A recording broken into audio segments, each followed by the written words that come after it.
ओम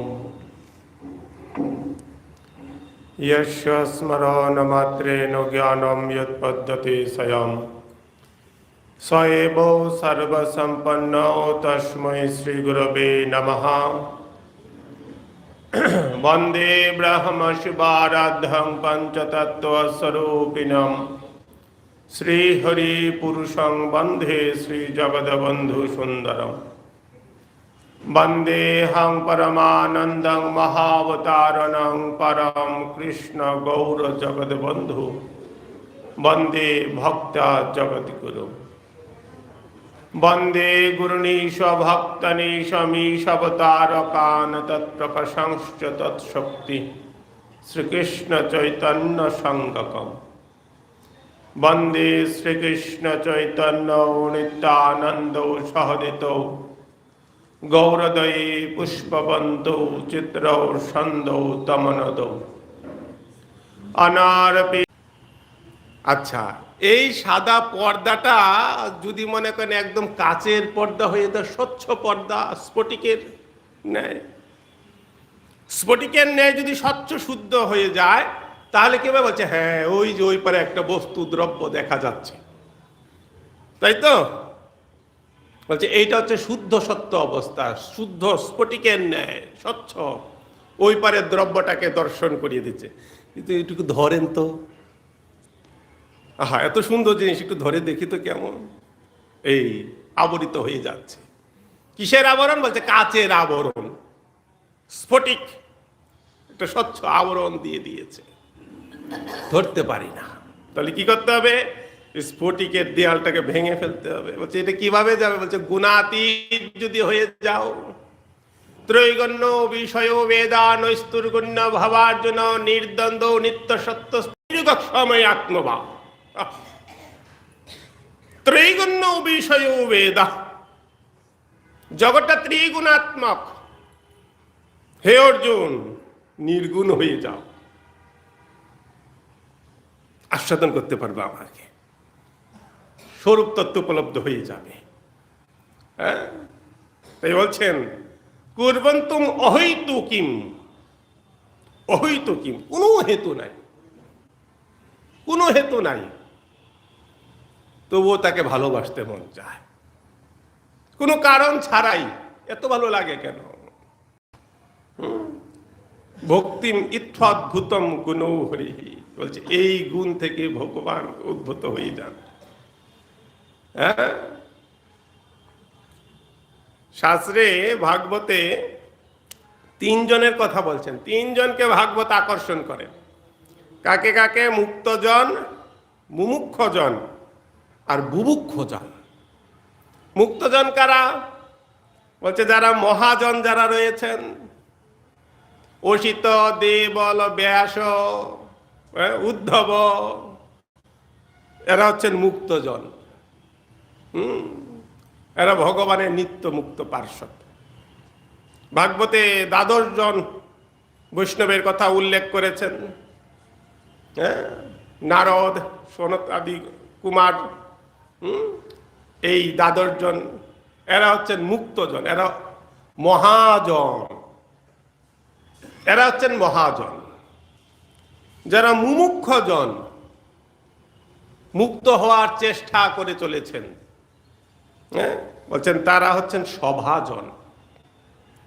আর যারা বুভুক্ষজন, সংসারে ভোগের মধ্যে রয়েছেন, বলছেন এরা হচ্ছে অভাজন। তো যেই 3 প্রকার ব্যক্তি, অভাজন হোক, সভাজন হোক আর মহাজন হোক, বলছেন 3 প্রকার ব্যক্তিকেই আকর্ষণ করে নিয়ে আসেন শ্রীমদ্ ভাগবত মহাপুরাণ। সুখদেবের সভাতে সুখদেব, 60,000 মুনি ঋষি, এরা মহাজন। তো 60,000 মুনি ঋষির মধ্যে সভাজনও কেউ কেউ ছিল। আর পরীক্ষিত মহারাজ, তাকেও সভাজনের মধ্যেই ধরা হয়। মুমুক্ষ পুরুষ, তো মুক্ত হওয়ার বাসনা নিয়ে এসেছে, তো আকাঙ্ক্ষা জাগ্রত হয়েছে। আকাঙ্ক্ষাটা জাগ্রত হলেই তো তাকে প্রাপ্ত পথটা প্রশস্ত সুগম হয়ে যায়, সমস্ত বাধা অপসারিত হয়ে যায় যদি আকাঙ্ক্ষাটা জাগ্রত হয়ে যায়। আর গোকর্ণ দুন্দুকারীর যখন ভাগবত সভা হয়েছিল, সেই সভাতে যারা শ্রোতা ছিল, বলছে বুভুক্ষজনই বেশি ছিল। যেতে সকলকে কৃপা উদ্ধার করে নিয়ে চলে গেছেন ভাগবতী বাবা। বলছেন ধন্যা ভাগবত পীড়া বিনাশিনী, ধন্য ভাগ প্রেত পীড়াকে পর্যন্ত বিনাশ করে দিতে সামর্থ্য। সেই হরি কথা, সেই কথা আমরা শুনছি। আজকে তার 4র্থ দিন।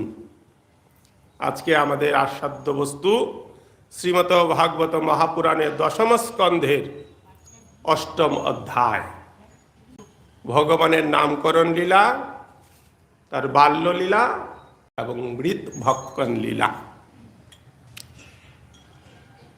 তো ভগবান গতদিন আস্বাদন করেছি, পুতনাকে বধ করেছেন। সেই গোবিন্দ ধীরে ধীরে উত্তরোত্তর চন্দ্রকলার ন্যায়, শশীর ন্যায় উত্তরোত্তর বৃদ্ধি প্রাপ্ত হচ্ছেন। ব্রজে নন্দের আলোয়ে গোবিন্দের নিত্য নিত্য নবায়মান লীলার উৎপত্তি হচ্ছে। নব নব ভাবে সমস্ত ব্রজাঙ্গনাদেরকে গোবিন্দ আহ্লাদিত আনন্দ দান করছেন তার ক্রীড়া কৌতুকের দ্বারা।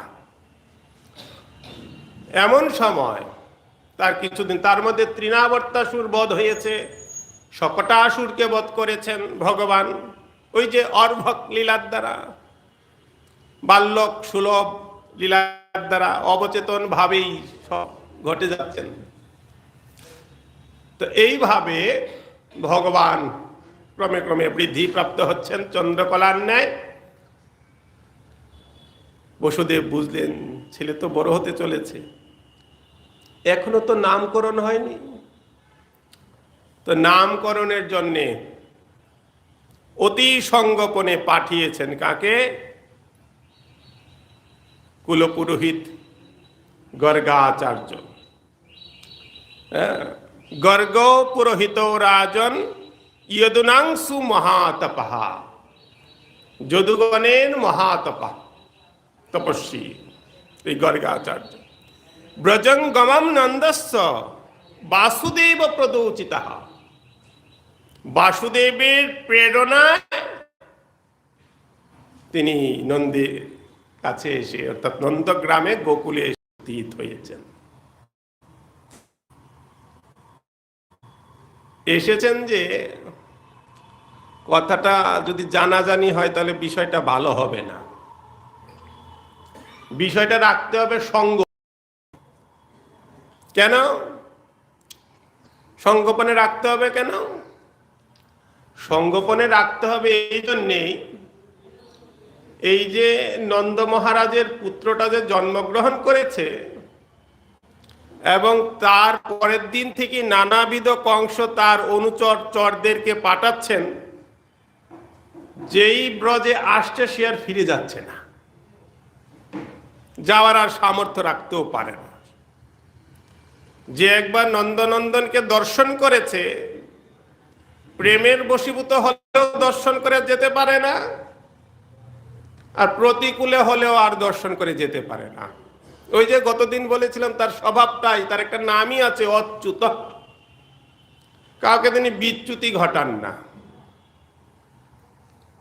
তাই তার কাছে যে একবার আসে সে আর সংসারমুখী হতে পারে না। সংসারের দিকে যেতে চাইলেও তিনি সংসারটা থেকে ভুলিয়ে দেন, যেন সংসারের প্রতি আর যেন মনটা না যায়। তাহলে তো তিনি কেমন জানেন তো, একটু পক্ষপাতিত্ব করেন। কিরকম? যে একবার তাকে ভালোবেসেছে বা বাসার অভিনয়ও করেছে, যে গতকাল বললাম না, অভিনম চাভিনয়ম, হ্যাঁ, যদি একবার ভালোবাসার অভিনয় করে গোবিন্দ তাকে ঠিক ঠিক ভালোবাসাটা দিয়ে যা সংসারটা ভুলিয়ে দিব। কেন? যদি সংসারটা থাকে তো গোবিন্দের প্রতি সুলকলা মন দিয়ে ভালোটা আর বাসতে পারবে না। তাই গোবিন্দ চায় পূর্ণভাবে আমাকে ভালোবাসুক, হ্যাঁ, পূর্ণভাবে যেন আমাকে ভালোবাসে, আর যেন কারো প্রতি দৃষ্টি না যায়। প্রেমিক যেমন প্রেমিকার প্রতি চায় যে আর কারো দিকে যেন মন না যায়।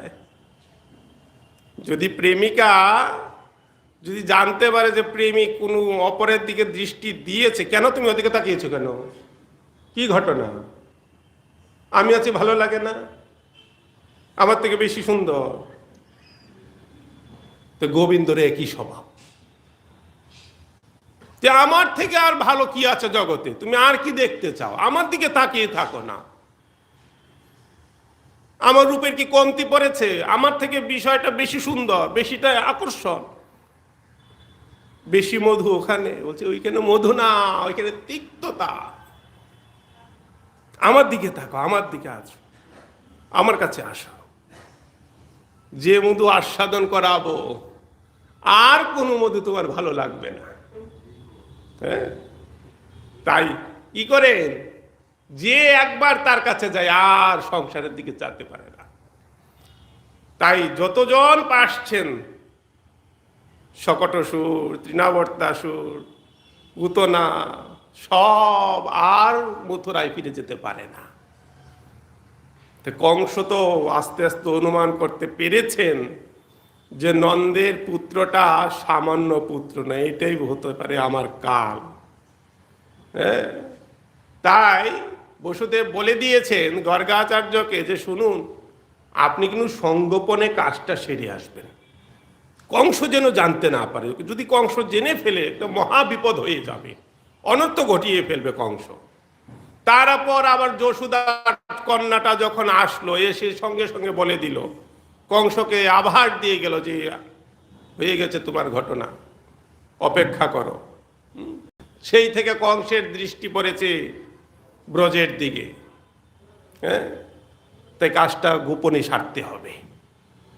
এসেছেন নন্দালয়ে গর্গাচার্য। গর্গাচার্যকে দেখে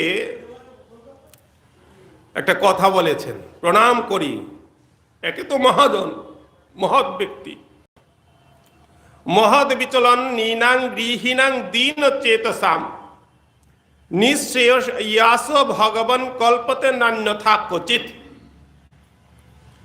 হে মহাত্মা, আপনি কৃপাপূর্বক আমার বাড়িতে সুদয় হয়েছেন, আজকে আমার মহা সৌভাগ্য। আপনার মতো মহাজন আমার বাড়িতে এসেছেন, নিশ্চয়ই আমার কোনো মঙ্গল সাধন হবে, আজ আমার সমস্ত বিঘ্ন অপসারিত হবে। মহত স্বভাবেই তারিতে পামর, নিজ কার্য নাহি তবু জান পর ঘর। এই কথাটাই বলছেন, নিঃশ্রেষ ভগবান কল্পতে নান্য থাক উচিত, আর আমার কোনো ভয়ের কারণ নাই। আহা, কি কৃপা আপনার, অযাচিত ভাবে আপনি আমার কাছে এসেছেন, হ্যাঁ, পাদ্য অর্ঘ্য দিয়ে অর্চন করেছেন। চরণ অর্চনের পর বলছেন, শোনো, আমি বসুদেব কর্তৃক প্রেরিত হয়ে এসেছি। আমাকে পাঠিয়েছেন তোমার পুত্রদ্বয়ের নামকরণ আদি সংস্কার করার জন্যে। এমন একটি স্থান বলো যে স্থানে আমি কাজটি করব কেউ যেন জানতে না পারে, তোমার প্রতিবেশীও যেন না জানে। বলছে, ঠিক আছে মহাত্মা, কেউ জানবে না, এমনকি আমার আত্মীয় বর্গও জানতে পারবে না। শুধুমাত্র যশোদা, রোহিণী আর আমি, এই তিনজন ভিন্ন। বেশ,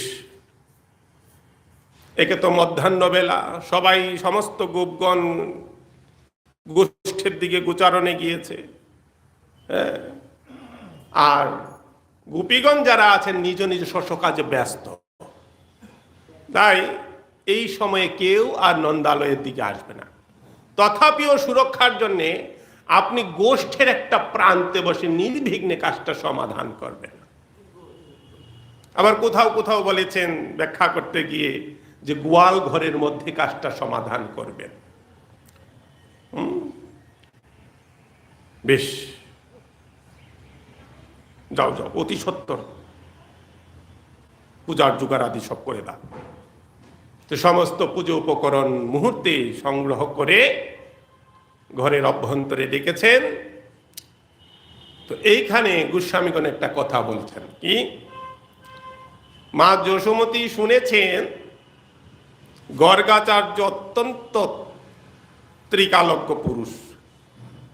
এই যে জ্যোতিষশাস্ত্র, এই জ্যোতিষশাস্ত্রের প্রণেতা এই গর্গাচার্য। এই জ্যোতিষশাস্ত্রের সমস্ত কিছু নির্ধারণ শাস্ত্রে আদি গর্গাচার্যের রচিত জ্যোতিষশাস্ত্র। ভূত, বর্তমান, ভবিষ্যৎ, এই জ্যোতিষ চক্রের গণনার দ্বারা তিনটি নির্ধারিত হয়। তো গর্গাচার্য নিজেই জ্যোতিষশাস্ত্রের উদ্গাতা। এই তো স্বাভাবিক ত্রিকালজ্ঞ হবেনি, বিচার করে তার ভূত, ভবিষ্যৎ, বর্তমান সব বলে দিতে পারে। একটু পরীক্ষা করে দেখি তিনি কেমন মহাপণ্ডিত, সর্বজ্ঞ পুরুষ। কি করলেন, মা যশোমতীর কুলে নিয়েছেন বলারামকে, রোহিণী নন্দনকে, আর রোহিণী নিয়েছেন যশোদানন্দনকে। নিয়ে তাদের সমস্ত শুদ্ধাদি কর্ম সমাধান করে, স্নান আদি, অঙ্গলেপন আদি করে, দুইজন দুই শিশুরত্নকে নিয়ে এবার বসেছেন গর্গাচার্যের সামনে। গর্গাচার্য স্বস্তি বাচন আদি করলেন, নারায়ণের অর্চনা আদি করে এইবার তিনি ধ্যানস্থ হয়েছেন, নামকরণ করবেন। তো যখনই নামকরণ করছেন, ধ্যানস্থ হওয়ার পর কিছুক্ষণ পরেই বলছেন, এই যে রোহিণীর, যশোদার কোলে যে রোহিণী নন্দনটি রয়েছে, ইনি ত্রিভুবনের মহাশক্তি নিয়ে আবির্ভূত হয়েছেন, অনন্ত বলরাম। সবাইকে করবেন এবং মহাবলশালী হবে। আর গণের মধ্যে যদি কোনো সংঘর্ষ সৃষ্টি হয়, তার মধ্যে সমাধান করবেন এই বলরাম। তাই তার আরেক নাম সংকর্ষণ। আর রোহিণীর কুলে যে যশোদানন্দনটি রয়েছে, বলেই ধ্যানস্থ হয়ে গেছে। কিছুক্ষণ ধ্যানস্থ থেকে বলছেন, এ ত্রিভুবনের অধীশ্বর, সাক্ষাৎ নারায়ণের অংশস্বরূপ, বহুবার বহু যুগে যুগে এই পুত্রটি অবতীর্ণ হয়েছে। ইদানিং কৃষ্ণতাঙ্গতঃ, ইদানিং কৃষ্ণ স্বরূপে আবির্ভূত হয়েছে। এই ছেলের নাম হবে কৃষ্ণ। কৃষ্ণ নাম রাখেন গর্গ ধ্যানেতে জানিয়া। ধ্যান করে বুঝতে পারলেন, ছেলেটির নাম লিখলেন কৃষ্ণ। যশোদা রোহিণীর মুখের দিকে তাকায়, রোহিণী যশোদার মুখের দিকে তাকা, সত্যি ত্রিকালজ্ঞ। তা না হলে কি করে ভাবলো যে আমরা আমাদের সন্তানকে দুইজন উলট পালট করে নিয়ে এসেছি? হ্যাঁ, প্রণাম করছেন, মহাত্মাজি আমাদের পুত্রদ্বয়কে আশীর্বাদ করুন যেন দীর্ঘজীবী হয়, যেন কোনো অমঙ্গলের ছায়া এদের দেহে না থাকে, হ্যাঁ, সমস্ত অশুভ শক্তি এদের যেন নাশ হয়ে যায়। আপনি মহা ত্রিকালজ্ঞ পুরুষ, আপনি আশীর্বাদ করে যান, আপনার আশীর্বাদেই তাদের সমস্ত মঙ্গল সাধিত হবে। বলছেন তোমার এই পুত্রের কৃপাতে ত্রিভুবনের মঙ্গল হয়। সে একবার যার দিকে তাকায় তার সমস্ত অমঙ্গল নাশ হয়ে যায়। চিন্তা করো না, পুত্ররত্নকে পালন করো যথাযথভাবে। হ্যাঁ, এই বলে গর্গাচার্য মথুরা অভিমুখে যাত্রা করেছেন। ভগবান উত্তরোত্তর দিন দিন শশীকলার ন্যায় বৃদ্ধিপ্রাপ্ত হচ্ছেন। যত দিন যাচ্ছে চঞ্চলতা বৃদ্ধিপ্রাপ্ত হচ্ছে। আগে তো কুলে কুলে থাকতো, চঞ্চলতার প্রকাশটা দেখা যেত না। সুখদেব বলছেন এখন সরীসৃপের মতো চলে। কিরকম? হামাগুড়ি দিয়ে দিয়ে চলে। সরীসৃপ কিরকম? বুকে ভর দিয়া চলে, সামনে দুইটি পা, দুইটি পা, চারটি পা, তো সামনে দুই হাত আর পেছনে দুটি পা। এই সরীসৃপের মতো বুকে হাত দিয়ে দিয়ে দিয়ে কৃষ্ণ বলরাম সারাদিন নন্দালয়ে গুচর, আর গোপীগণ এসে এসে তার দিব্য আদি করেন। কেউ হাততালি দেন, তার সাথে আনন্দে দুইটি বাহু উত্তোলন করে আনন্দে, হ্যাঁ, নিত্যের ন্যায় ভঙ্গি করেন। যখন হামাগুড়ি দিয়ে চলেন চরণের নুপুরগুলো কিঙ্কিনি কিঙ্কিনি ধ্বনি করে। হ্যাঁ, কোটিতে কমরের বিছাটা অপূর্ব সুন্দর দুলতে থাকে। হাতে অঙ্গদ কেয়রাদি পরিধান করিয়েছেন।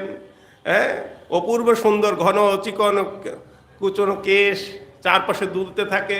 নানাবিধ অঙ্গভঙ্গি মুখের করেন।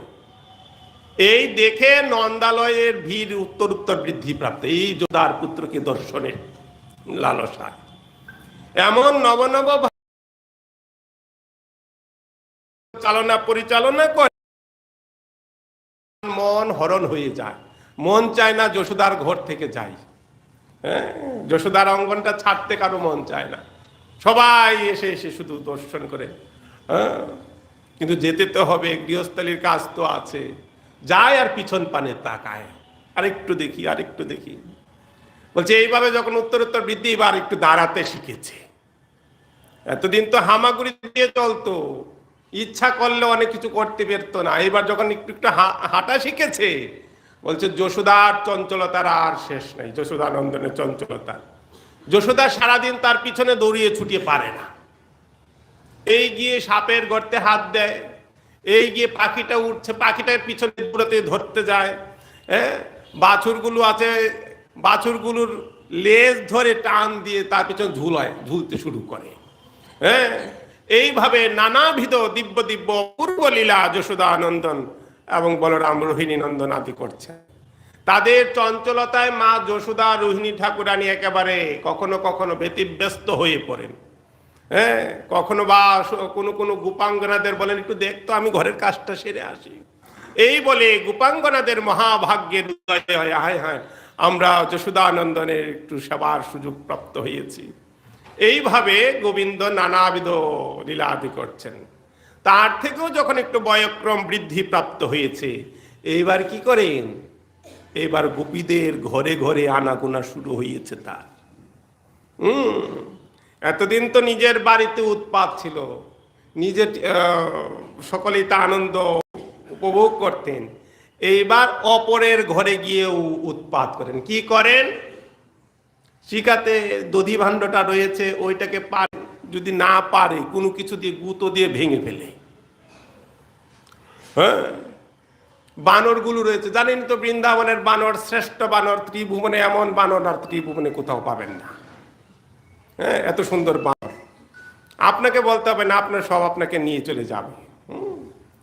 তো সেই বানরগুলোকে সে কি করায়? নিজে খায় না, বানরগুলোকে খাওয়ায়। যখন বানরগুলো খেতে খেতে একবার অতিরিক্ত বিরক্ত হয়ে যায়, আর খেতে চায় না, ক্রোধে দধি ভাণ্ড আদি ভেঙে ফেলেন। আর কি করেন? যদৃচ্ছা কমে সমস্ত আরো কিছু, তার সাথে তো আরো সমবয়সী তার সখাগণ রয়েছে, তাদেরকে নিয়ে সমস্ত গোপাঙ্গনাদের গোপীদের বাড়ি ঘরে গিয়ে গিয়ে নানাবিধ চৌর্যবৃত্তি অবলম্বন শুরু করে দিয়েছেন। ছোট থেকেই স্বভাবটা তার খারাপ হয়ে গেছে, ভালো হতে আর পারবে না। এমন স্বভাব হয়েছে, ছোট থেকেই স্বভাবটা খারাপ।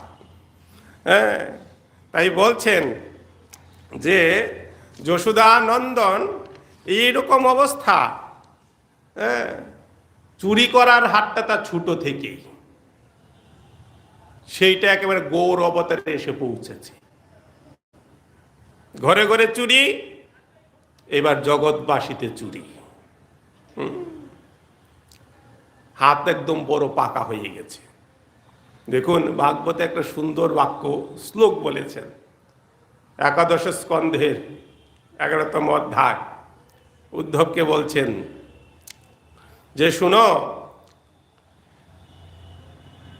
কোন অপগুণ অপশব্দ যদি ভগবতের বিগ্রহের বা শ্রী ভগবানের নাম গুণ লীলা রূপের সাথে যুক্ত হয়ে যায়, সেইগুলো যদি জীব কীর্তন করে, লীলা অনুসরণ করে, ধ্যান করে, সেই অপশব্দ অবগুণ তার উদ্ধারের কারণ হয়ে দাঁড়ায়। কি প্রমাণ? তদ্বাগ বিসর্গ জনতাঘ বিপ্লব ইয়স্মিন প্রতিশ্লোকম বদ্ধবাত্তপিহি নামান্য নামন্ত যশ অভিজ্ঞঙ্কিতানি ইয়ৎ শৃণ্বন্তি গায়ন্তি গৃহ্ণন্তি সাধব। হ্যাঁ, অপশব্দও যদি ভগবানের গুণকর্ম প্রধানকর হইয়া থাকে, তাহলে সেই অপশব্দযুক্ত যদি গুণ লীলা রূপ জগৎজীব যদি তা কীর্তন অনুধ্যান আদি করে থাকেন, কি বলছেন? শৃণ্বন্তি শ্রবণ করেন, অপগুণ যদি শ্রবণ করে, হ্যাঁ, গায়ন্তী যদি কীর্তন করে, আর গৃহ্ণন্তি যদি তা বর্ণনা করে, বলছে সেও জগৎ থেকে উদ্ধার হয়ে চলে যাবে। কেন? বলছে আমার গোবিন্দের সাথে গিয়ে যুক্ত হই। ব্রজে প্রসিদ্ধম নবনীত চৌরম ব্রজাঙ্গনানাং চ দুকুল চৌরম অনেক জন্মার্জিত পাপ চৌরম চৌরগ্রগ্রন্নং পুরুষং নমামি। আহা, দেখুন কি বৈষ্ণব রস সাহিত্য। কোথাও পাবেন ভগবানকে গালি দিয়ে দিয়ে তার স্তুতি করে? আপনি রাস্তা দিয়ে হেঁটে যাচ্ছেন, আপনি এই যে দেখেন একটা চোর যাচ্ছে, চোর, এটা চোর, কি অবস্থাটা হবে? একটা মান সম্মানের কেলেঙ্কারি কাণ্ড। হ্যাঁ, আর এখানে দেখুন ভগবানেরকে চোর চোর বলে স্তুতি বন্দনা করছেন। ব্রজে প্রসিদ্ধম নবনীত চৌরম, যিনি ব্রজে প্রসিদ্ধ চৌর বলে প্রসিদ্ধ লাভ করেছেন। হ্যাঁ, দুকুল চৌরম, ব্রজগোপী রমণীর একুল ওকুল তিনি হরণ করে নিয়ে চলে গেছেন। হ্যাঁ, অনেক জন্মাত পাপ চৌরম, জীবের সমগ্র অর্জিত সমস্ত পাপ যিনি হরণ। চৌরগ্রগ্রন্নং পুরুষং নমামি, সমস্ত চোরগণের যিনি শিরোমণি, সেই পরম পুরুষকে প্রণাম করছি। হ্যাঁ, কি দর্শন ঋষিগণের, কি স্তুতি! এই হচ্ছে ভক্তিবাদ, এই হচ্ছেন ভগবানের প্রতি অহৈতুকী ভক্তি। যে ভগবানকে চোর বললেও তিনি আনন্দে আপ্লুত হয়ে যান। বৃন্দাবনে বৃদ্ধা যদি করে ভৎসন বেদস্তুতি হইতে তাহা অধিক হরে মন। হচ্ছে বৃন্দাবনের বৃদ্ধা এই যে আমাকে ভৎসনা করছে, তাড়না করছে, তখন চুরি করতে যায়, এই তুই আসিস কেন প্রতিদিন? এতবার না করি, হ্যাঁ, তথাপিও আসিস আমাদের বাড়িতে, কাল থেকে আসবি না। খিলখিল করে হাসতে থাকে, গোবিন্দ খিলখিল করে হাসতে থাকে। যখন মা যশোমতীর কাছে গিয়েছেন সমস্ত প্রজঙ্গনাগণ, কি করার জন্য? নালিশ করার জন্য। সকালবেলা ঘুম থেকে উঠেছেন, মা যশোমতী গোপালকে স্তন দান করছেন, গোপাল স্তন পান করছেন। এমন সময় প্রভাতকালীন সময়ে সমস্ত ব্রজঙ্গনাগণ গোপীগণ এসে উপস্থিত হয়েছে। কিরে, এত সাত সকালবেলাতে তোরা সবই শিখলি? তোর ছেলের গুণ বর্ণনা করার জন্য এসেছি। কি করে জানিস? যে কি করে? সারাদিন তো আমার ঘরেই থাকে। তুই তো তাই দেখবি, এর বাইরে তো কিছু দেখতে পাবি না। হ্যাঁ, তুই তো ভালোই আছিস, আমরা জ্বালায় টিকতে পারি না ঘরে। হ্যাঁ, কি তোদের জ্বালা? বলছে আমার সমস্ত দ্রব্যাদি চুরি করে খেয়ে ফেলে। কি বলিস তোরা? হ্যাঁ, এই গোপাল কতটুকুই বা পেট, দুইবার মুখে দিলে তৃতীয়বার মুখে নিয়ে খেতে চায় না, বলছে খাবো না, পেট ভরে গেছে, পেট ভরে গেছে। আর তোদের ঘরে গিয়ে চুরি করে খায়। হ্যাঁ, দেখছেন মা কথাটা কেটে ফেলেছেন, বলছেন ও চুরি করে খায়, তোর বিশ্বাস হয় না? তাহলে কি আমরা সকালবেলা না মিথ্যা কথা বলার জন্য তোর ঘরে এসে উপস্থিত হয়েছি? হ্যাঁ, আমাদের বাড়ি ঘরের কাজ নেই? হ্যাঁ, বলছে আচ্ছা বুঝলাম, চুরি করে, দিনে করে না রাতে করে। কারণ যদি বলে যে রাতে চুরি করে, তা রাতে তো সারাদিন মাকে সারা রাত জড়িয়ে ধরে ঘুমিয়ে থাকে, তাহলে বোঝা যাবে গোপীগণ মিথ্যা কথা বলছে। বলছে দিনের বেলা চুরি করে। দিনের বেলা চুরি করে তোরা থাকিস কোথায়? ঘরে থাকিস না? বলছে আমরা ঘরেই থাকি। তো তোরা যদি ঘরেই থাকিস তাহলে কি করে চুরিটা করলো তোদের সামনে? বলছে কি করে চুরি করে? বলছি শোন, আমরা হয়তো ঘরের কোনো কাজে ব্যস্ত আছি বা দেখেছি এসেছে, এখন আমাদেরকে তো ঘর থেকে তাড়াতে হবে, ঘরটা আমাদেরকে শূন্য করতে হবে। আমরা ঘরে থাকলে তো সে ঢুকতে পারছে না। কি করে জানিস? তোর ছেলে ঘরে গিয়ে গোয়াল ঘরে গিয়ে বাছুরের দড়িটা ছেড়ে দেয়, বাছুর ছুটে যায় মায়ের কাছে, গাভীর কাছে গিয়ে দুধ খেতে শুরু করে। এখন বাছুর সব দুধ খেয়ে ফেলে, আমরা দহন করবো কি? তাই আমরা ছুটে যাই, সেই বাছুরের পিছন পিছন ছুটতে থাকি। এই ফাঁকে তোর ছেলে ঘরে গিয়ে ঢুকে। ও আচ্ছা, এদিকে কিন্তু তিনি স্তন পান করছেন, আর দিকে গোপীদের মুখের দিকে তাকিয়ে সব শুনছেন। একবার মার দিকে তাকায়, আর একবার গোপীগণের মুখের দিকে তাকায়। হ্যাঁ, যে মায়ের বদনটা কেমন হয় শুনে এইটা দেখছেন। আচ্ছা বেশ, তো তোরা যে ছুটে যাস, ঘরে তো আরো লোকজন থাকে, তো দুই একজন তো ঘরে বসিয়ে পাহারায় দিতে পারিস, পাহারায় রেখে তো যেতে পারিস, সব একসাথে ছুটে চলে যাস কেন? বলছে শোন, আমাদের মাথাতে এইটুকু বুদ্ধি আছে, আমরাও সংসার করে খাই। তুই মনে করিস তুই একাই সংসার করিস? বসিয়ে রেখেই যাই, তাহলে আবার ঢুকে কি করে? কি করে ঢুকে? তাহলে শোন, একবার এক বুড়িমাকে ঘরে বসিয়ে রেখে পাহারায় রেখে গেছি। তো গোপাল ঢুকেছে, তার সাথে তো সে একা যায় না, সাঙ্গপাঙ্গ সখাগণদেরকে নিয়ে যায়। এদের শক্তির সাথে সেই বুড়ি পারে? তুই বল কি করেছে জানিস? ঘরে ঢুকে ননি মাখনাদি তো খেয়েছে, ভেঙেছে, একাকার করেছে। শেষে দিয়ে কি করেছে? ননি মাখন এনে বুড়ির নাকে মুখে মেখে বুড়িকে হাত বেঁধে বলছে এই যে চুর,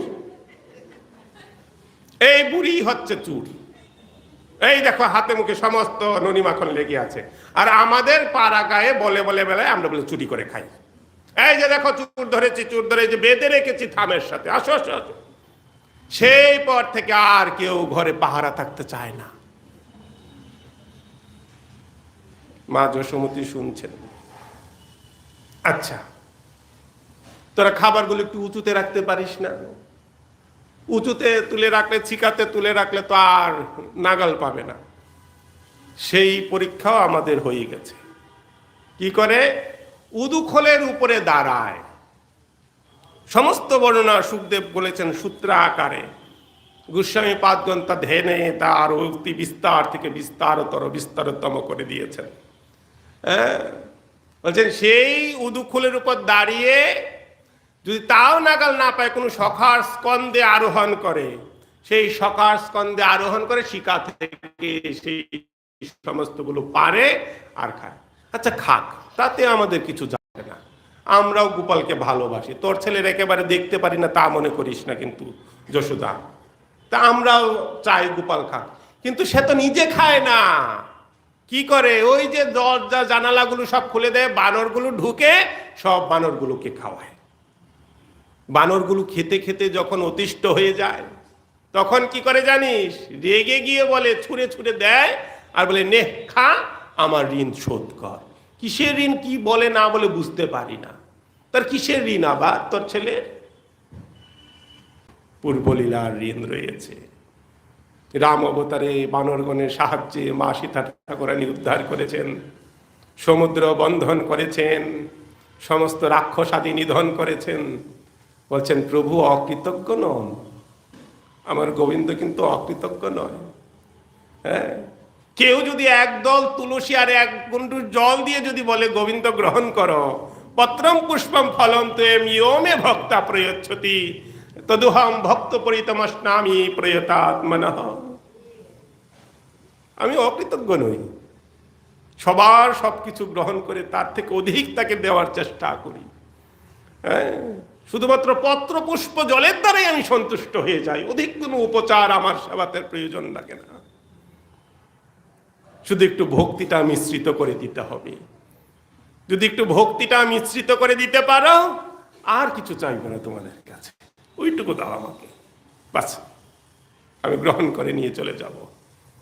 হ্যাঁ, তো ভগবান তার পূর্বলীলা ঋণের কথা স্মরণ করে রেখেছেন, বলেন নাই? জীব যদি একবার গোবিন্দ পাদপদে কিছু অর্পণ করে দেয়, ভগবান তার সহস্র তাকে অর্পণ করে দিয়ে ফিরিয়ে দেন। বলছে এমনকি নিজেকে পর্যন্ত ব্যস্ত হয়ে পড়েন। আমার রাধা কুরানীর প্রেমের কাছে যখন গোবিন্দ আর পারছেন না, এই প্রেম আর অনুরূপ না পারে ভজিতে, অতএব ঋণী কৃষ্ণ কহেন ভাগবতে, হ্যাঁ রাধারানী আমি তোমার কাছে ঋণী হয়ে যাচ্ছি, পারছি না তোমার মতো আমি ভজন করতে, আমাকে বলো বলো রাধে, কি করলে তোমার ঋণটা শোধ হয়ে যাবে, কি করলে তোমার আমি ঋণ শোধ করতে পারবো গোবিন্দ, হে রাধে একবার বলো। আমার গোবিন্দ অকৃতজ্ঞ নন, ভক্ত বৎসল, ভক্তা মন আনন্দদায়ক, আনন্দ বর্ধনকারী তিনি। তাই সেই মকরগন্ধেরকে পরমানন্দে তিনি ভোজন করেন। উচ্চত রাখলেও যেহেতু সমস্যা, অন্ধকার ঘরের মধ্যে রাখবি, বাচ্চারা অন্ধকার দেখলে ভয় পায়।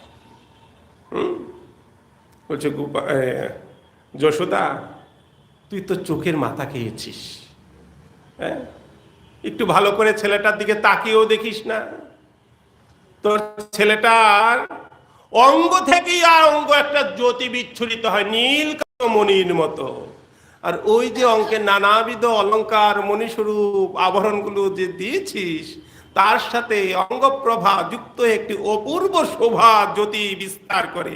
যখনই তিনি অন্ধকার ঘরের মধ্যে গিয়ে গোপাল প্রবেশ করে, তার অঙ্গজ্যোতিতে ঘরটা আলোকিত হয়ে যায়। হ্যাঁ, তার অঙ্গজ্যোতি। প্রভু বন্ধু সুন্দর, এটা স্বাভাবিক ছিল। প্রভুর অঙ্গজ্যোতি সমস্ত জায়গায় আলোকিত হয়ে থাকত।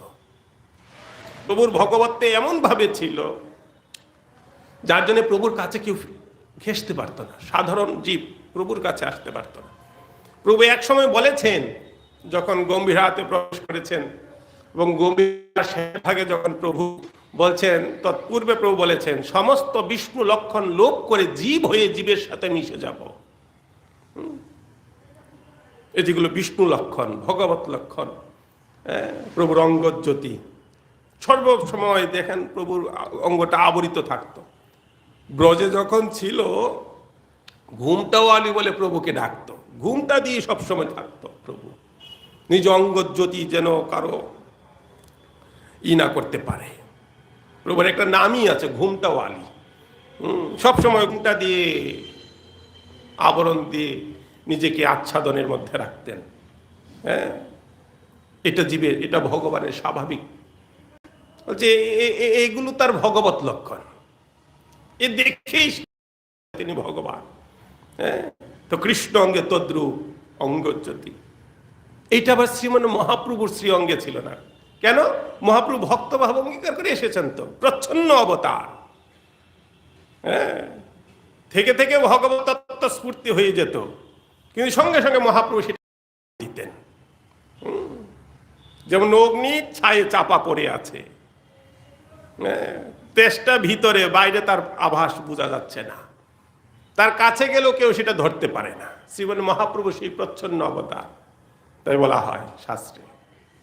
আর কে ভক্তাবতার ভক্তাক্যাং নমামি ভকতি শক্তিকম। ভক্তির অবতার তিনি, ভক্তাবতার।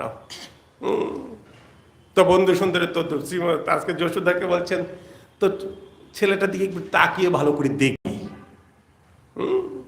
তার অঙ্গজ্যোতিতেই ঘরের সমস্ত অন্ধকার নাশপ্রাপ্ত হয়ে সমস্ত দ্রব্য তার দৃষ্টিগোচরীভুক্ত হয়ে যায়।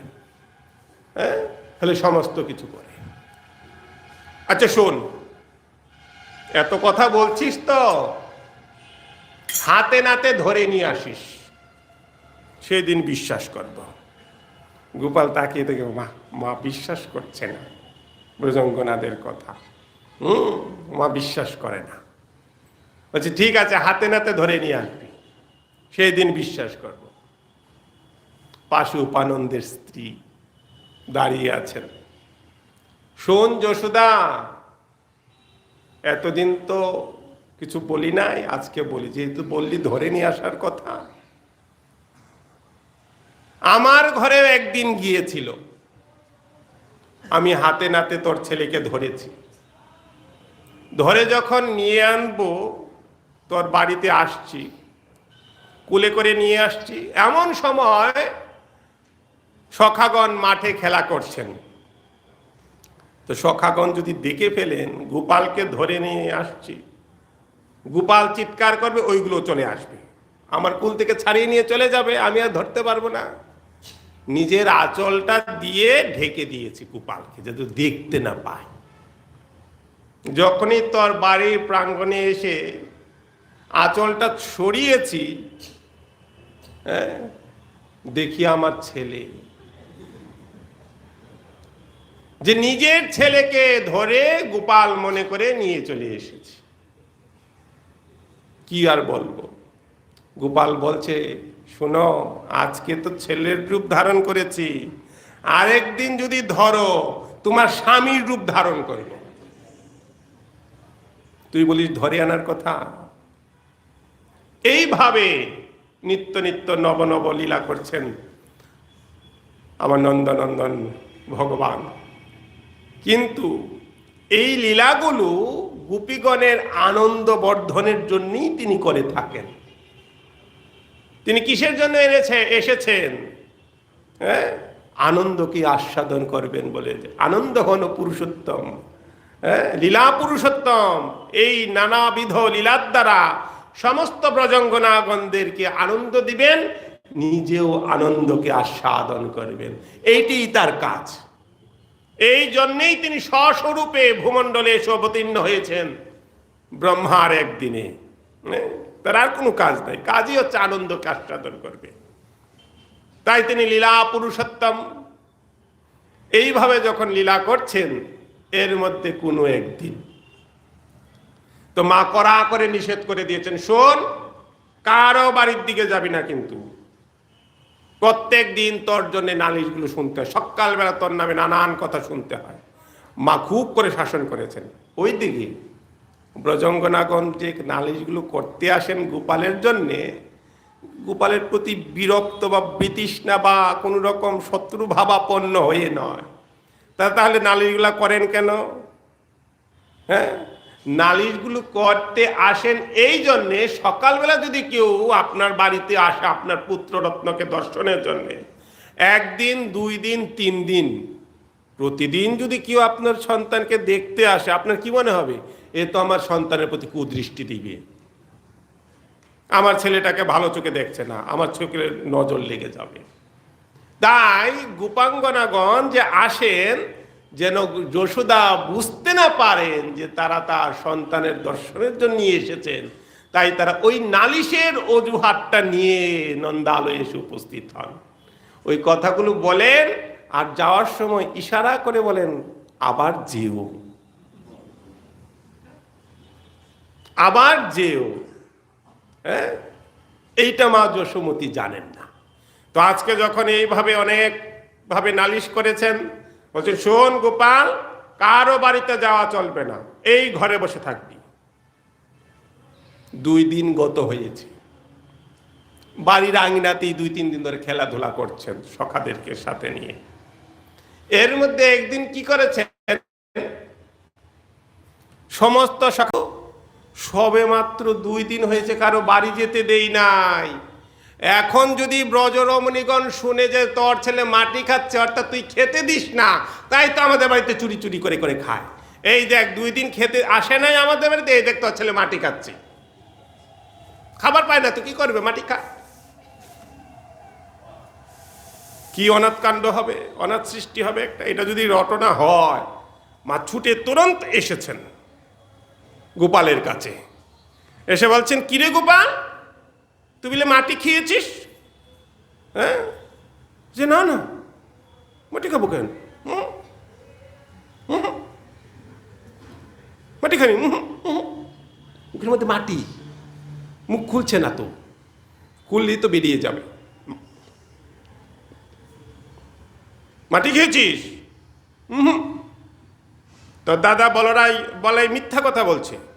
হ্যাঁ, তুই সত্য কথা বলছিস, তুই মাটি খাসনি। স্বগৃহীত্ব করে কৃষ্ণম উপালব্য হিতৈষিণী যশোদা ভয় সন্তস্ত্র প্রেক্ষণম অক্ষত ভাসত। এসে যশোদা বাম করে ধরেছেন গোপালের, ধরে কৃষ্ণের হিত চিন্তা করে কি বলছেন, কৃষ্ণম উপালব্য হিতৈষিণী। সুখদেব গোস্বামীপাদ বলছেন কৃষ্ণের হিত চিন্তা করে। হ্যাঁ, এইবার কি বলছেন যশোদা, হ্যাঁ, মাটি খেয়েছিস, এক হাতে ধরেছেন আর এক হাতে আঙ্গুলি শাসন বাক্য তৈরি করে, মাটি খেয়েছিস। কি যখনই মার এই শাসন রূপটা দেখেছেন না গোপাল, কি করছেন, সুন্দর বলছেন পরীক্ষিত, দেখুন সুখদেব গোস্বামীপাদ দ্রষ্টা পুরুষ, বর্ণনা করতে পারে, সেটার কবি সাহিত্যিক নয়। শ্রীমৎ ভাগবত মহাপুরাণ সাক্ষাৎ ভগবানের অপ্রাকৃত দিব্যলীলা দর্শন করেছেন আর বলেছেন সুখদেব গোস্বামীপাদ, তার বহু বহু স্থানে তার প্রমাণ রয়েছে।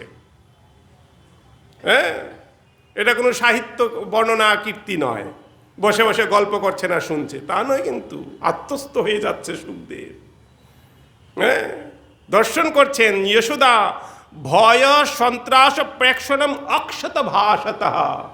যশোদার ভয়ে ভীত হয়ে, সন্ত্রস্ত হয়ে গোপাল কম্পিত হচ্ছে।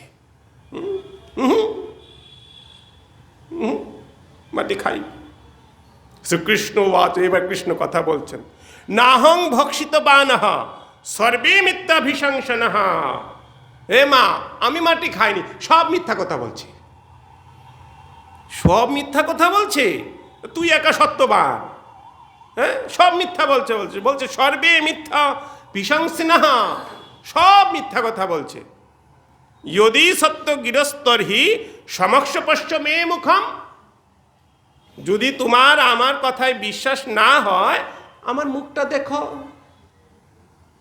হ্যাঁ, তাই করব, হ্যাঁ কর, দেখি তোর মুখের মধ্যে মাটি আছে কিনা। এর মধ্যে কি হয়েছে, মাটি যতটুকু মুখে দিয়েছিল, মা এসে যখন বলছেন, সকালে তো বলতে গিয়েছে, দৌড়ে গেছে, মাকে বলছে, মা দেখছেন দূর থেকে আসছে, সঙ্গে মুখ কি করে মাটিটা খেয়ে ফেলেছে, গিলে ফেলেছে, মুখে আর মাটি টাটির কোনো আভাস গন্ধ নাই। হ্যাঁ, তো মুখের মাটি তো নাই।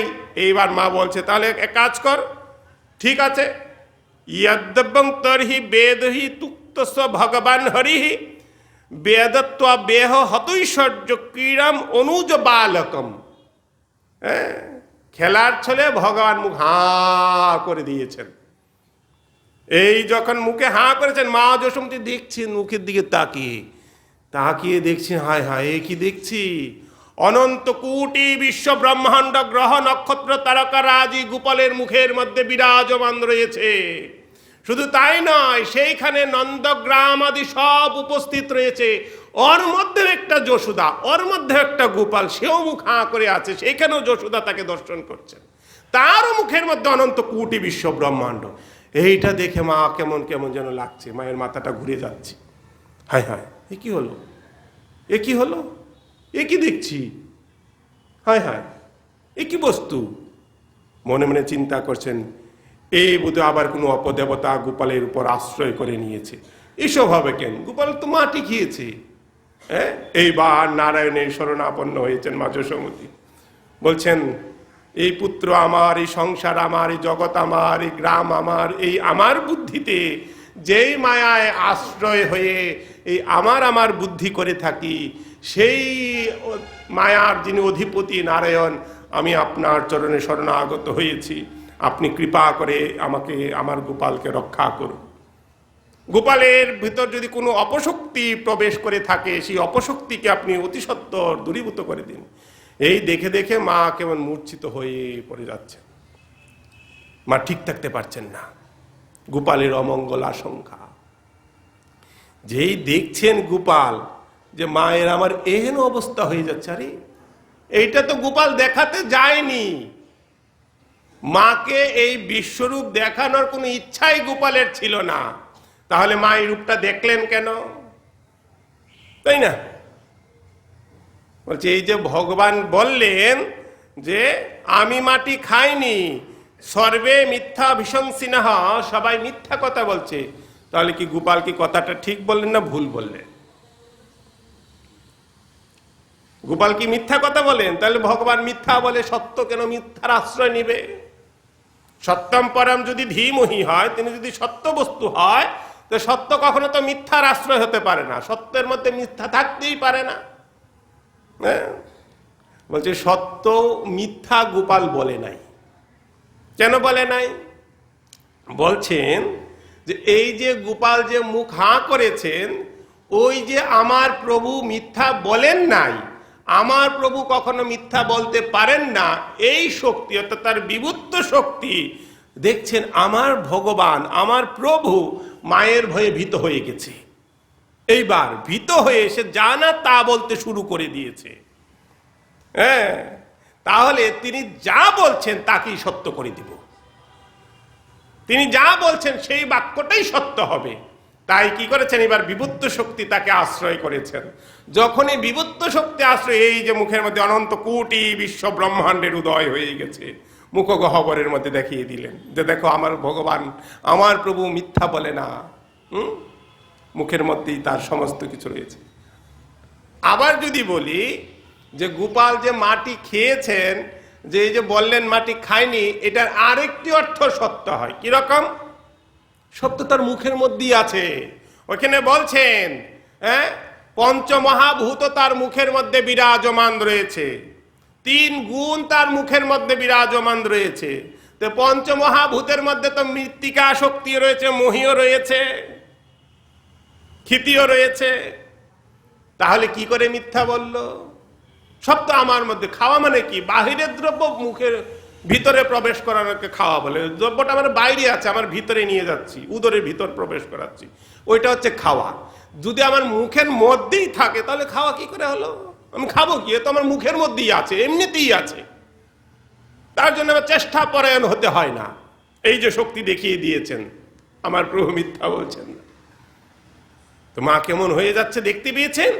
এইবার গোপাল তার বৈষ্ণবী মায়াকে স্মরণ করেছেন। যখনই বৈষ্ণবী মায়ার আশ্রয় নিয়েছেন, তখনই কি করলেন, এই যে মায়ের পূর্বস্মৃতি লোপ হয়ে গেল।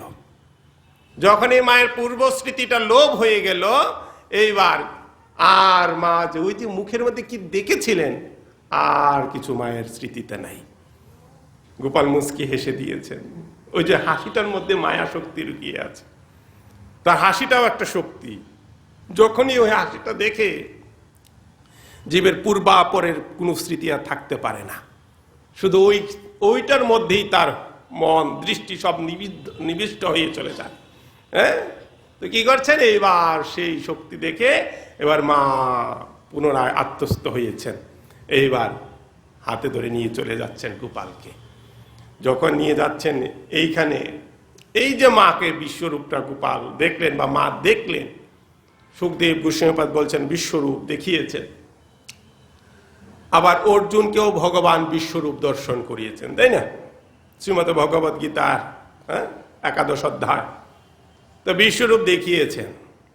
তো মায়ের বিশ্বরূপ আর অর্জুনের বিশ্বরূপ দুইটার মধ্যে আকাশ পাতাল তফাৎ রয়েছে। অর্জুনকে যে বিশ্বরূপটা তিনি দেখিয়েছেন অর্জুনের ইচ্ছাতে, অর্জুন ইচ্ছা করেছেন তিনি বিশ্বরূপটা দেখতে চান। কেন?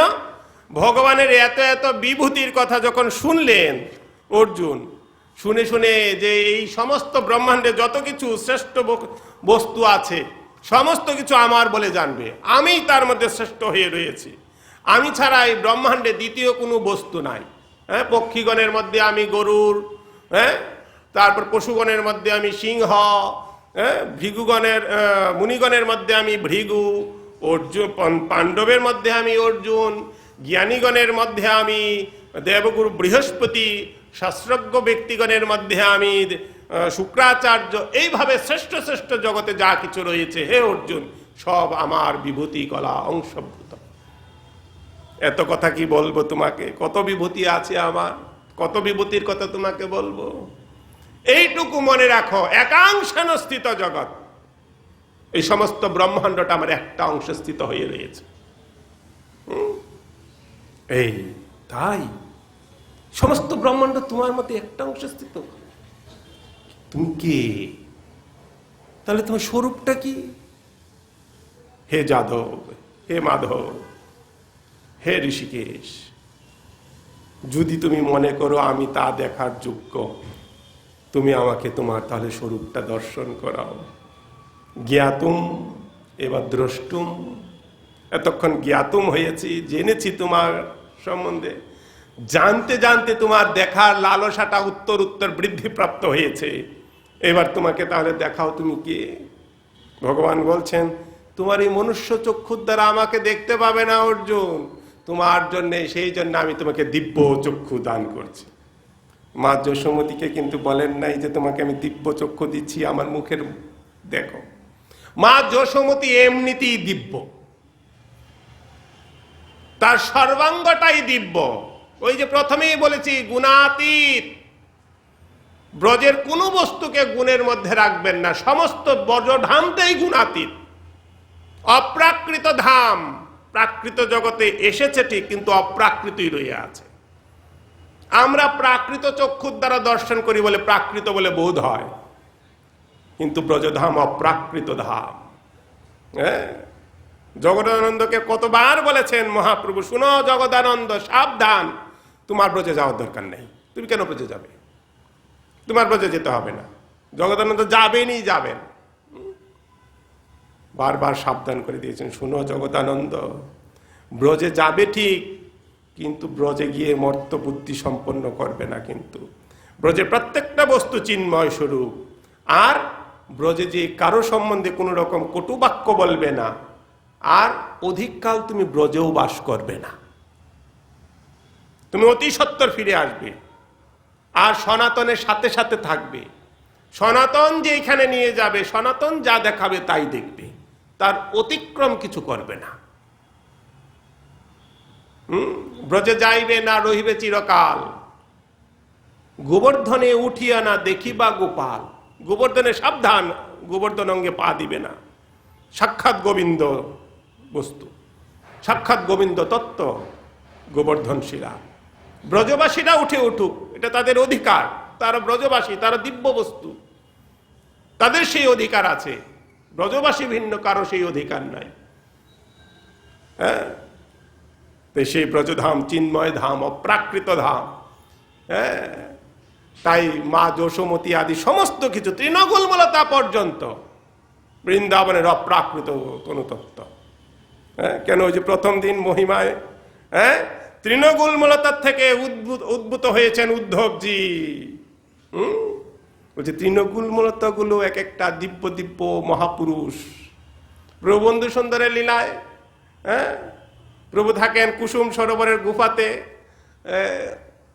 ওই রাজর্ষি বনমালী রায় প্রভুর সেবা করেন, রাধাকুণ্ডে থাকেন তিনি, সেখানে তার ওই বিগ্রহ আছে, সেখানে নিত্য সেবা দিয়ে প্রভুর সেবাদ্রব্য আদি নিয়ে যান। প্রভু সেখানে সেবা আদি করেন।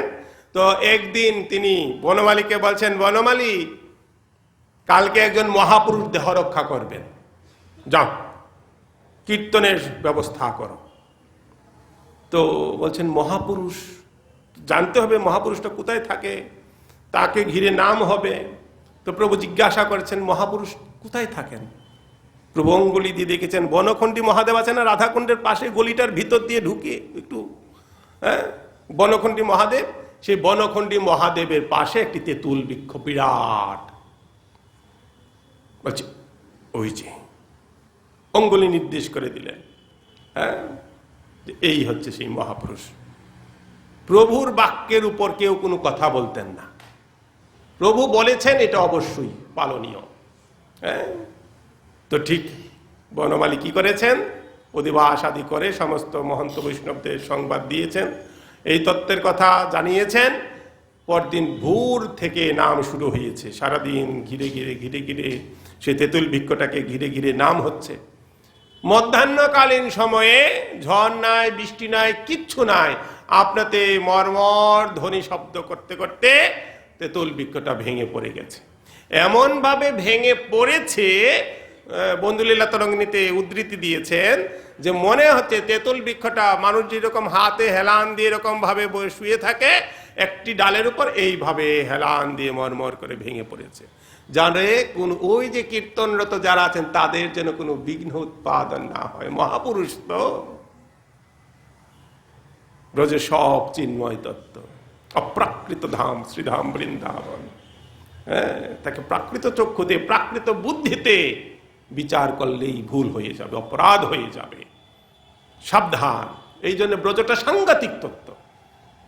ব্রজ নয়, ব্রজের পরিকর থেকে শুরু করে ব্রজের কথা পর্যন্ত খুব হিসাব করে শুনতে হয়, খুব হিসাব করে বিচার করতে হয়। কোন রকম মর্ত বুদ্ধি, প্রাকৃত বুদ্ধি এতে করা যাবে না।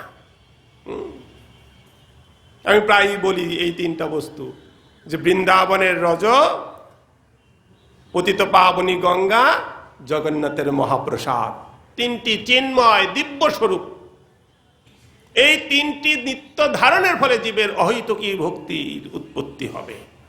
গোবিন্দ পাদ পদ্মে লবতে ভক্তি পরম, এই ভক্তি লাভ হয়ে যাবে জীবে। অপ্রাকৃত বস্তু এগুলো, খাদ্য বস্তু নয়, মহাপ্রসাদ, চিন্ময় তত্ত্বস্বরূপ, দিব্য গুণ সম্পন্ন। গঙ্গা পতিত পাবনী, সাক্ষাৎ বিষ্ণু পাদ পদ্ম থেকে উৎপত্তি হয়েছে। তাকে ধারণ করছে কে? সাক্ষাৎ মহাদেব, জটাতে ধারণ রেখেছেন, নিজ শিরতে ধারণ করেছেন। কেন? আমার প্রভুর চরণ ধোয়া জল, প্রভুর চরণ থেকে জাত হয়েছেন। একে যেখানে সেখানে রাখবো, কোথায় রাখবো? ব্রহ্মা নিজে কুমণ্ডলিতে রেখেছিলেন, হ্যাঁ, অতি সংগোপনে রেখে দিয়েছিলেন ব্রহ্মা তার কুমণ্ডলুর মধ্যে। ভগীরথ তাকে তপস্যা করে জগতে এনেছেন। তো জগতেই যখন এসেছে, জগতে উঠবে বসবে কোথায়? বলছে আমার মস্তকে বসো। শিরব জটায় বসে আছেন। হ্যাঁ, কতটুকু তাকে শ্রদ্ধা সম্মান করা উচিত। সেই গঙ্গা নোংরা, স্নান করবো না, গায়ে অ্যালার্জি রয়েছে, চুলকানি উঠবে না, হয়ে গেছে। অপ্রাকৃত বুদ্ধি করতে হবে। গঙ্গা জল খেয়ে আজ পর্যন্ত কারো ডায়রিয়া হয়েছে শুনেছেন? গঙ্গা জল খেয়ে অসুস্থ হয়েছে শুনেছেন? যত নোংরা থাকুক, এ দিব্য বস্তু। আর বৃন্দাবনের রজ, রজ নয়, সাক্ষাৎ ব্রজগোপীর পদরজ, রজ রানী। তিনি হচ্ছেন রজরানী। ব্রজের রজরানীও একটা দিব্য গুণ, একজন ভগবানের লীলা পরিচারিকা, লীলা সহচরী। তিনি ভগবান ওইখানে আনন্দ বিলাস করেন তার ভূমিতে। সেই ব্রজরানী, রজরানী, সেই রজরানী ধারণে উদ্ধব ব্রহ্মাদি পর্যন্ত তাকে কামনা করছেন, আকাঙ্ক্ষা করছেন যে তোমার কাছে সুস্থায়ী দাও। প্রবন্ধু সুন্দর বলছেন, বিধি যদি গুলমলতা করিতরে কুঞ্জবনে, সাজিতাম ব্রজগোপীর পদরজ আভরণে। আহা, কি অপূর্ব পদ! কথাটা শুনুন না, পদ রজ আভরণে, আভরণ মানে কি? অলংকার। বৃন্দাবনের অলংকার কি? যে পদ রজ, রজরানী আমার অলংকার, আর কোন অলংকার অলংকার নয়। এই রজের যদি অভিষিক্ত হতে পারি তাহলে আর কোনো অলংকারের প্রয়োজন নেই। এতে আমার গোবিন্দ আনন্দে আহ্লাদিত হয়ে যাবেন। গোবিন্দ নিজেই তো এই পদরজ মেখে আহ্লাদিত হয়ে থাকেন। সাক্ষাৎ আমার রাধা পদরজ। হ্যাঁ, এই হচ্ছেন রজরানী মহিমা। এই মা যশোমতী সাক্ষাৎ দিব্য শক্তি, দিব্য স্বরূপ। তার জন্য দিব্য চক্ষু প্রাপ্ত হতে হয় না, তিনি প্রাকৃতে এই স্বরূপেই তিনি কৃষ্ণকে এই স্বরূপে দর্শন করতে পারেন। অর্জুন বিশ্বরূপ দেখে ভয়ে ভীত হয়ে গেছে, কাঁপছেন, কম্পিত হচ্ছেন। তমাদি দেব পুরুষ পুরাণ তমস্য বিশ্বস্য পরং নিধানম ব্যত্তাসি বেদাঞ্চ পরঞ্চ ধাম তয়া ততং বিশ্বমনন্ত রূপম তমেব মাতা চ পিতা তমেব তমেব বন্ধুশ্চ সখা তমেব তমেব সর্বম মম দেব দেব। নানাভাবে স্তুতি বন্দনা করছেন। প্রভু প্রসন্ন হও, প্রসন্ন হও। হে যাদব, হে মাধব, হে ঋষিকেশ, হে গোবিন্দ, তোমাকে কত ভাবে কত ভাষা সম্বোধন করেছি, কত কিছু বলেছি। আমার সমস্ত অপরাধ তুমি ক্ষমা করে দাও। প্রিয়া যেমন প্রিয়বর্গের অপরাধ ক্ষমা করে দেয়, সখা যেমন তার বন্ধু সখার অপরাধ ক্ষমা করে, গুরু যেমন শিষ্যের অপরাধ ক্ষমা করে, পিতা যেমন পুত্রের অপরাধ ক্ষমা করে। হে প্রভু, আমি তোমাকে বুঝতে পারি নাই, তোমাকে চিনতে পারি নাই। নানাবিধ কতভাবে কত কিছু তোমাকে বলেছি, তোমার অঙ্গে কতভাবে কত কিছু আলিঙ্গন প্রলেপনাদির দ্বারা কত কিছু করেছি। আমার অপরাধ ক্ষমা করে দাও প্রভু। আহা, আমি বুঝতে পারিনি। ভয়ে কাঁপছেন অর্জুন। মা যশোমতী, মা যশোমতী ভয়ে কাঁপছেন না। মা যশোমতী ওই যে গোপালের মুখে মহাবিশ্ব স্বরূপ দর্শন করেছেন, তাতেও গোপালের অমঙ্গল আশঙ্কা করছেন, গোপালের মঙ্গল চিন্তা করছেন। হ্যাঁ, গোপাল, অর্জুন কি করেছেন? কাঁপছেন। আর মা যশোমতী কিন্তু গোপালের হাতটা ধরেই রেখেছিলেন। গোপালের হাতটা কিন্তু মা যশোমতী ছাড়েননি বিশ্বরূপ দেখার পরেও। ওইখানেও গোপালের মঙ্গল চিন্তা। কি বাৎসল্য রস! কিসে প্রভুর আমার কল্যাণ হবে, আমার প্রভুর কিসে সুখ হবে, কিসে আমার গোপাল সুখী হবে। হ্যাঁ, মা ঢেলে ঢুলে পড়ে যাচ্ছেন। হে নারায়ণ, আমার গোপালের অমঙ্গল যেন না হয়। আমার গোপালকে কোন অপদেবতা আশ্রয় করেছে, তুমি তাকে রক্ষা করো, রক্ষা করো, রক্ষা করো। হ্যাঁ, অর্জুন চেয়েছিলেন বিশ্বরূপ দর্শনের জন্য, মা চান। আপনাতেই মা দর্শন করে ফেলেছেন। হ্যাঁ, এই এছাড়া আরো বহু বহু পার্থক্য রয়েছে মায়ের সাথে অর্জুনের। দুইটার মধ্যে আকাশ পাতাল পার্থক্য, দুইটার সাথে দুইটা মিলবেই না। যদিও শব্দ প্রয়োগ এক, শব্দ প্রয়োগটা এক, যে বিশ্বরূপ দর্শন করেছেন। মা কি দেখে ভয়ে ওর ভগবানের কাছে ক্ষমা চাইছেন? হায় হায়, আমি তোকে পুত্ররূপে চিন্তা করেছি, আমাকে অপরাধ হয়ে গেছে ইত্যাদি। কখনো না। আর নারায়ণের কাছে বলছেন পুত্রের জন্য মঙ্গলটা হয়, অমঙ্গলটা নাশ করে দাও। হ্যাঁ, এই যে মা বলছেন যে এতদিন আমার পুত্র করেছি, এখন আমার পুত্র নয়, হে নারায়ণ, এ তোমার পুত্র। এই কথাটা কেন বলছেন মা? বলছেন আমার করলে যদি গোপালের অমঙ্গল হয়। মায়েদের বলে না যে কি গো মা, তোমার কয় সন্তান? আমার না, সব গোবিন্দের। কেন? আমার বলে যদি সন্তানের ক্ষতি হয়, সন্তানের মঙ্গলার্থে গোবিন্দের প্রীত্যার্থে অর্পণ করে কথা বলেন।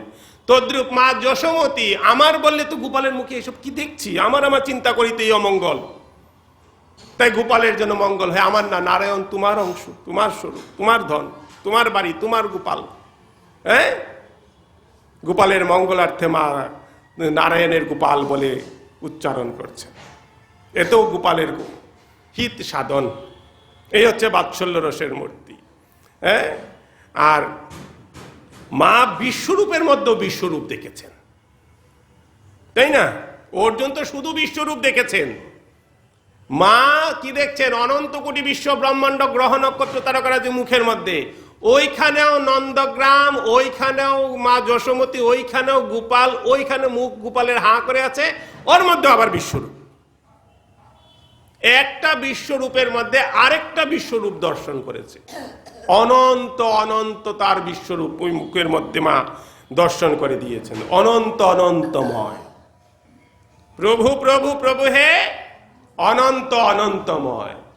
এই যে অনন্ত অনন্তময় কথাটা, এটা স্বয়ং গোবিন্দই নিজের মুখে উচ্চারণ করেছেন যে আমি অনন্ত অনন্তময়। কিরকম? জন্ম কর্মাভিধান্যানি সন্তি মেহঙ্গ সহস্রশঃ ন শক্যতেনু সংখ্যাতুম মন্নন্তু অনন্ময়া বিহি। কি বলছেন ভাগবত দশম স্কন্ধে 51তম অধ্যায়। আমার জন্ম কর্ম নাম প্রভৃতি সবই অনন্ত, ন শক্যতে, কারো শক্তি নাই কি অনুসংখ্যাতু, তাকে গণনা করতে পারে। মনন অনন্তম মন্ময়াপিহি, অনন্তের অনন্ত আমি, অসংখ্য অগণিত, আমি নিজেও জানি না। আমি যে অনন্ত কত কোটি আমিও বলে তা শেষ করতে, আমিও অপারক। তাই বলছেন কি ন শক্যতে, আমারও সামর্থ্য নেই কোয়ার, নিজেকেও নিজে বর্ণনা করতে পারেন না। ওইটাকেই প্রভু ভাষা দিয়েছেন অনন্ত অনন্তময়। প্রভু প্রভু প্রভু হে অনন্ত অনন্ত, তিনি অনন্ত অনন্তময়। তিনি নিজেও জানেন না তিনি কত অনন্ত স্বরূপে আছেন। চৈতন্য ভাগবত চরিতামৃতে বলছেন কত মোর অবতার বেদেও না জানে, সম্প্রতি আইনময়ী কীর্তন প্রচারণে। আমার যে কত অবতার বেদও বলতে পারে না। বেদ কি বলবে? বেদেরও একটা সীমা আছে। ওই যে ত্রৈগুণ্য বিষয় বেদা, বেদ তো 3টা গুণের মধ্যে থাকে, সত্তরজতম। ত্রৈগুণ্য বিষয় বেদা, বেদও বলতে পারে না আমার কথা।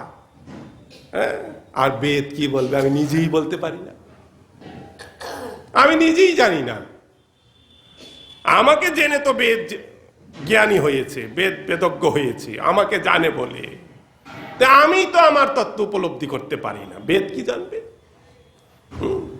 প্রভু বলছেন শাস্ত্র প্রমাণে কি জানবি? ইচ্ছাধীন অবতার।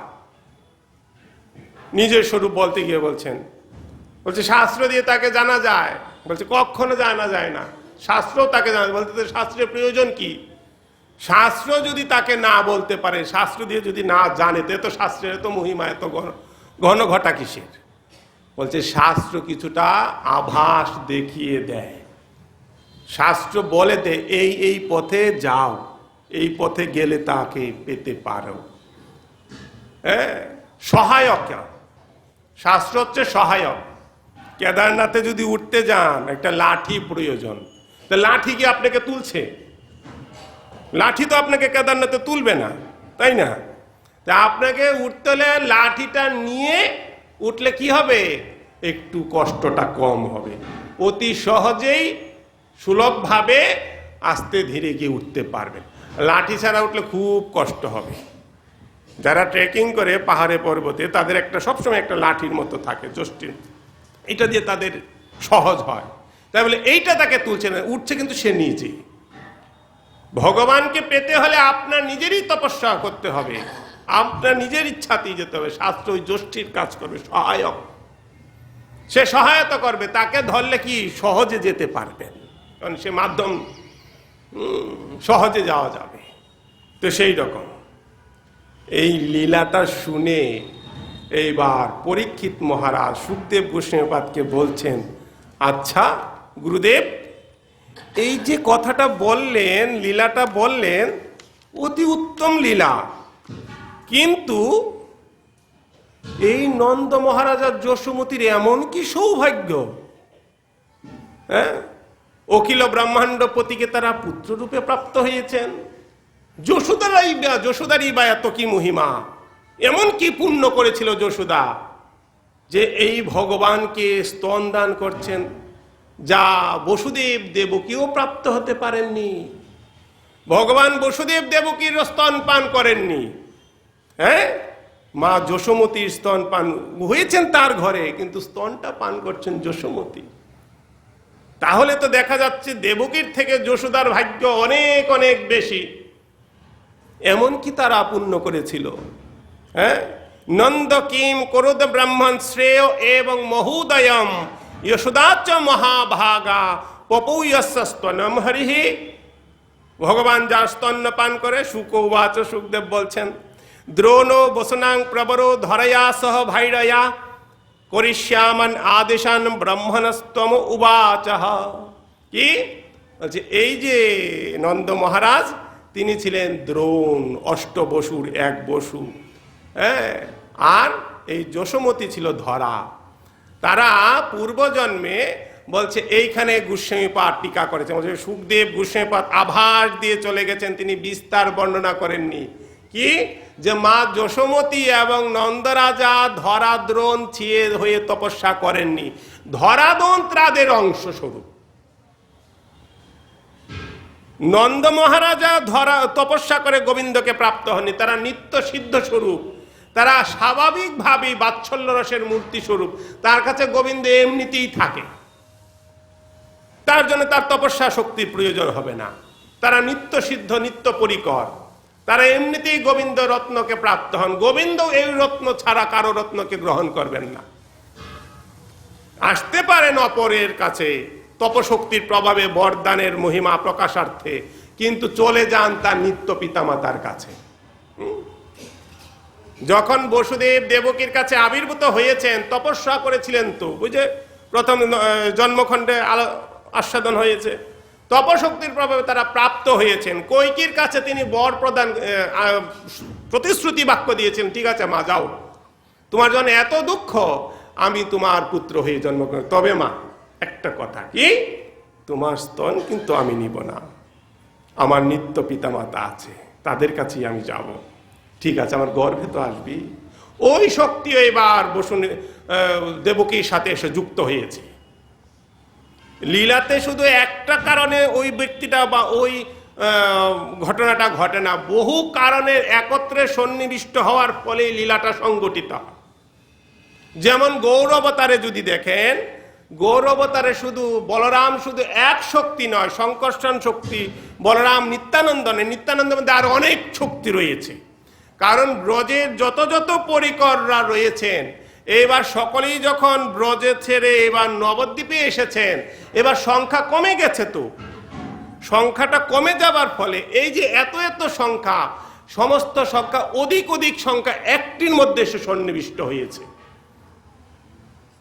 বহু সংখ্যা একটার মধ্যে ঢুকেছে, বহুজন। এই যে প্রভু বন্ধু সুন্দরের পঞ্চতত্ত্ব, পঞ্চবিংশতি তত্ত্ব, মহাপ্রভুর মধ্যে পঞ্চতত্ত্ব রয়েছে, 5 জন সখী অনুচরী গণ রয়েছেন, গদাধরে রয়েছেন, অদ্বৈতে রয়েছেন, শিবাসে রয়েছেন, নিত্যানন্দে রয়েছেন।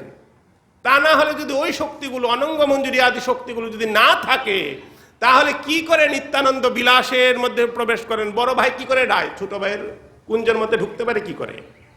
বলছে আরো আরো শক্তি রয়েছেন। তো সেই রকম মা দেবকীর মধ্যে অন্যান্য শক্তি এসে যুক্ত হয়েছে। সকলের তপস্যার ফল একীভূতে ভগবান প্রাপ্ত করিয়ে দিয়েছে। আর এই যে ধরা দ্রোণ, এরা হচ্ছেন কি যশোদার অংশ ধরা, দ্রোণের আর নন্দ মহারাজার অংশ হচ্ছে দ্রোণ। তারা তপস্যা করেছিলেন বহুকাল। তপস্যা করার পরে ভগবান যখন বর দিতে এসেছেন, ব্রহ্মার কাছে বর চেয়েছেন যে কি বর? যে আমাদের এমন ভক্তি প্রদান করুন যেই ভক্তির দ্বারা আমরা ভগবানকে সন্তুষ্ট করতে পারি। ভগবান বললেন তথাস্তু। এমন ভক্তি চেয়েছেন যে ভক্তিতে ভগবান সন্তুষ্ট হয়ে যাবেন। বলছে এই ভক্তিটা কি? একমাত্র ব্রজের ভক্তি। তো ব্রজের ভক্তিতে যে একমাত্র ভগবান আপনাতেই তার প্রতি সন্তুষ্ট হবে, ওই শক্তিদ্বয় এবার নন্দ যশোমতীর সাথে এসে যুক্ত হয়েছেন। যুক্ত হয়ে তারা সেই লীলা আদি আস্বাদন করছে।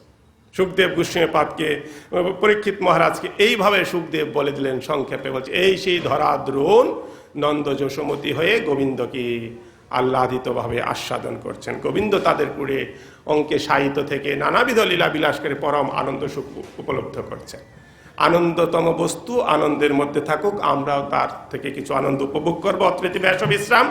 ওম ইয়দক্ষরং পরিভ্রষ্টং মাত্রাহীনং চ যদ্ভবেৎ পূর্ণং ভবতু তৎসর্বং তৎপ্রসাদাৎ জনার্দন। পূর্ণমদো পূর্ণমিদং পূর্ণাৎ পূর্ণমুদচ্যতে পূর্ণস্য পূর্ণমাদায় পূর্ণমেবাবশিষ্যতে। জয় জয় শ্রী শ্রী রাধা কৃষ্ণ প্রেমানন্দে হরি হরি বল। নিতাই গৌরসুতনাথ প্রেমানন্দে হরি হরি বল। শ্রী শ্রী প্রভু জগৎবন্ধু সুন্দর প্রেমানন্দে হরি হরি বল।